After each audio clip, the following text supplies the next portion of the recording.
Fortunately, with the products that we offer, if it's not a wood product, there's not a whole lot of maintenance that would go into maintaining a vinyl window or a premium fiberglass window that we offer. Cleaning would be important. That would just be, kind of like your basic clean on the glass and on the frame.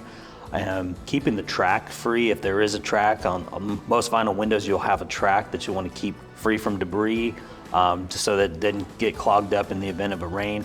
Fortunately, with the Infinity by Marvin, that's actually a slope sill, so that just needs to be wiped off, so there's not anything that can get caught up in there.